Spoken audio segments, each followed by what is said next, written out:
안녕하세요. IM투자증권의 김동섭 이사입니다. 미국장이 또 신고가를 쳤죠. 15,430대. 제가 15,400이란 목표치를 제시한 게 아마 2년 한 5개월 된 것 같습니다. 근데 2년 만에 15,400을 일단 왔죠. 근데 아마도 지수는 16,800 언저리까지 갈 확률이 굉장히 높고 거기서도 또 봐야 될지도 모르는 그런 상황이다라고 말씀드릴 수 있는데요. 미국은 지금 출구 전략에 대해서 정말 말들이 많죠. 근데 이 출구 전략 지금 못합니다. 지금 할 수 있는 그런 시점이 아니죠. 오히려 지금 출구 전략을 함으로 인해서 공포의 순간이 다가올 수도 있기 때문에 이 출구 전략은 조금 시간이 필요하다라는 거죠. 제가 지난번에 매번 말씀드린 것 중에 하나가 뭐냐면 출구 전략을 대체할 수 있는 뭔가가 있지 않으면 이 출구 전략을 할 수가 없습니다. 그 대체할 수 있는 게 다른 거 없죠. 실물 지표가 빠른 속도로 개선되면서 꾸준한 개선세를 보이는 시점. 그 시점에 출구 전략이 진행이 돼야 된다는 거죠. 그 시점은 제가 볼 때는 아직 멀었습니다. 최소한 인플레이션이 소비자 물가 지수가 2%까지 올라와야 됩니다. 그렇지 않으면 오히려 디플레이션 가능성이 상당히 높죠.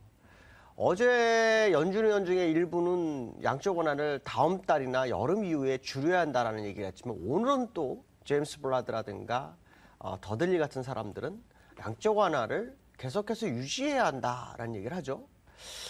제임스 블라드 같은 사람은 오히려 지금 현재 상황에서의 어떤 양적 완화 외에는 아무것도 경기부양책을 의미가 없다. 특히 예금금리 마이너스를 슬그머니 하나 던져놨죠. 제가 아마 이 얘기를 했을 겁니다. 미국이나 유로존이나 마지막 경기부양책이 또 남았다라고 얘기를 하는데 출구 전략이 나오는 데서 저는 오히려 경기부양책이 있을 수 있다라고 얘기를 하고 있는데요. 그건 그럴 수밖에 없는 게 연준이나 유로존에서 경기부양책을 진행하면서 풀어줬던 돈이 시장으로 다 나오질 않았다는 겁니다. 그것이 문제죠. 그게 실질적으로는 기업의 투자라든가 뭐 일반인들한테 대출을 해서 주택 경기를 더 살린다든가 해야 되는데 그러지 못하고 있는 것이 지금 미국과 유로존의 상태입니다. 벤 버냉키 의장이나 라가라드 총재 이 사람들 또 마리오 드라기 이런 사람들이 걱정하는 것 중에 하나가 바로 이거죠. 지수는 올라왔는데 실제로 시장에 돈이 들어가지 않아서 실물 경제가 살아나지 못하고 있다는 거죠. 그렇기 때문에 출구 전략을 생각하는 연준 의원들은 좀 이해할 수 없는 상황이죠. 물론 더 거품이 났을 때는 두려운 상황이 나타날 수도 있다. 거품이 꺼지게 되면 그건 정말 급락이 나오죠. 짐 로저스가 얘기하는 것처럼 정말 어려운 상황이 올 수 있습니다. 그러나 지금은 경기가 회복되는 그런 국면에 있기 때문에 이 모습을 본다 그러면은 양적 완화를 지금 당장 종료하기 상당히 좀 어렵다라고 판단하고 있습니다. 특히 벤 버냉키 기장이 임기가 얼마 남지 않은 상태에서 자기의 정책을 바꿔놓고 임기를 맞출 만큼 어리석지가 않을 것이다라는 거죠. 다만 양적 완화의 어떤 유연적 대응 정도는 아마 얘기할 수 있습니다. 지금 시장에서는 오늘 벤 버냉키 기장 연설이 있죠. 이걸 굉장히 기다리고 있습니다. 도대체 무슨 얘기를 할 것이냐. 말 한마디에 따라서 달러가 강세가 되거나 약세에 따라서 원자재 가격이 오르고 내리고 이 모습 아니면은 양적 완화의 방점을 종료의 방점을 찍을 것이냐 연장에나 지속의 방점을 찍을 것이냐 여기에 포인트가 맞춰져 있기 때문에 사실 출구 전략에 대한 말이 많습니다. 제가 보는 결과로는 미국은 CPI가 1.1인 상황에서는 일본처럼 장기 디플레이션 가능성 충분히 열립니다. 돈은 풀어놨지만 경기가 살아나지 않는 상황이죠. 건축 허가 건수가 그렇게 많이 늘었는데 착공 건수가 없다라는 거죠. 그 얘기는 무슨 말입니까? 허가 건수는 받아놓고 돈이 없어서 못 짓는 거죠. 그 얘기는 무슨 말이죠? 대출을 안 해주고 있는 겁니다. 그러니까 제가 처음부터 말씀한 것처럼 결국에서는 연준에서 풀어줬던 돈에 대한 부분을 다시 한번 풀어주는 예금금리 마이너스의 경기부양책이 또 한 번 있어야만이 그리고 몇 개월이 지난 다음에야 돼서야 그때 양적 완화 종료 가능성이 있다라는 생각을 해야 된다라고 말씀드릴 수 있을 것 같습니다. 어쨌든 벤 버냉키 의장에 대한 연설을 한번 기다려볼 필요성이 있고요.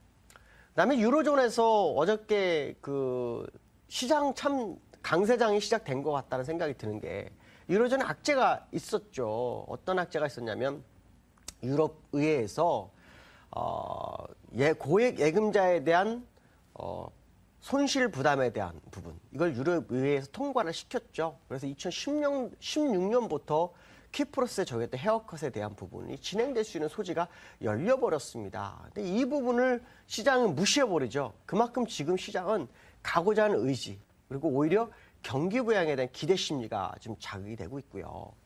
유럽의 동맹에 대한 부분, 은행 동맹에 대한 부분을 독일에서 지지를 해주는 대신에 지금 의사 결정 방법에 대해서 논의를 하고 있다고 그러죠. 지금까지는 유로존에서 어떤 일을 한번 하려고 그러면 유로존 17개국이 각 나라마다 의회, 정부가 다 통과를 해야 됩니다. 근데 그거를 벗어나겠다는 얘기죠. 그 얘기는 결국 유로존이 이제 정말 유로존으로서의 역할을 다 할 수 있는 그런 상황이 되고 있다는 거죠. 그러니까 경제적인 부분에서 정치적인 어떤 이슈까지도 같이 동맹을 이룰 수 있는 그런 상황이 아닌가 이렇게 생각을 해봐야 될 것 같습니다. 어쨌든 유로존이 다음 주가를 끌어올리는 아주 중요한 변수로서 경기 부양책을 가져갈 확률이 상당히 높지 않을까라는 생각을 한번 해봐야 될 것 같고요. 아시아에서는 지금 BOJ 통화정책회의 오늘까지 있죠. 그 결과를 상당히 주목하고 있습니다. BOJ에서 추가적인 양적완화 뭐가 나올 것인가? 제가 볼 때는 나올 것이 없습니다.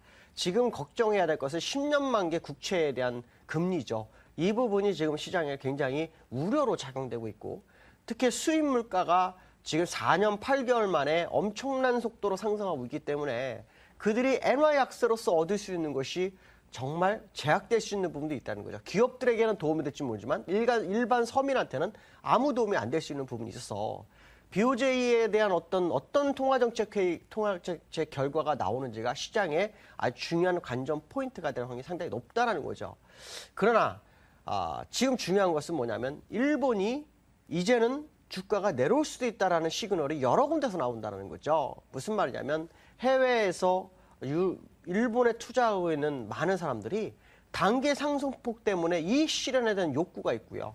또 새로 진입하려는 사람은 너무 많이 올라와서 들어가지 못하고 있는 상황이라는 거죠. 그렇다면 그거에 대한 반사이익을 볼 수 있는 곳이 어딜까요? 바로 우리나라가 될 확률이 상당히 높습니다. 그래서 외국인들이 요 근래 다시 매수 진입하는 모습을 보면 통으로 시장을 사는 모습이 나타난다. 그 얘기는 무슨 말이냐면 주가를 끌어올리고자 하는 신념이 서서히 나타나고 있다는 거죠. 조만간 국내장도 주가가 빠르게 상승할 수 있는 그 기회를 맞이할 것을 한번 생각하시면서 시장을 접근하시면 맞지 않을까 이렇게 판단이 쓰고 있습니다. 자, 기술적 분석 한번 해보도록 하죠. 미국장은 장중에 15,434까지 상승해서 제가 2년 전에 제시했던 목표치를 일단 채웠죠. 그렇지만 월봉으로 본다면 16,800까지도 열릴 수 있고요. 요 추세로 연장한다면 거기는 어딘지는 모르겠습니다. S&P가 2년 내에 2,100포인트까지 예상을 하고 있는데 2년은 아닌 것 같습니다. 제가 볼 때는 내년 3월이면 시장은 거의 최고의 목표치를 채울 확률이 높기 때문에 2,100은 아니더라도 2,000에 근접한 지수는 내년 3월 전에 아마 이루어질 확률을 열어두고 보시는 게 맞다고 판단하고 있고요. 그다음에 프랑스 차트도 역시 뛰어오르는 상황이 돼버렸고요. 영국도 완전히 끌어올렸죠. 영국과 프랑스는 정말 이해할 수 없죠. 왜냐하면 프랑스는 지금 마이너스 경제 성장률, 영국은 뭡니까? 지금 트리플 딥 가능성 상당히 높은 나라인데 이 정도죠. 그렇다면 우리나라는 지금 0.9%의 성장률을 보였으니까 아마도 우리나라는 이제 기지개를 펼 시점이 된 것이 아닌가라고 판단하고 있습니다. 자, 벌써 한 주의 중간입니다. 오늘 수요일이죠. 즐거운 하루 되시고 승리한 하루 되시기 바라겠습니다. 여기까지 하겠습니다. 감사합니다.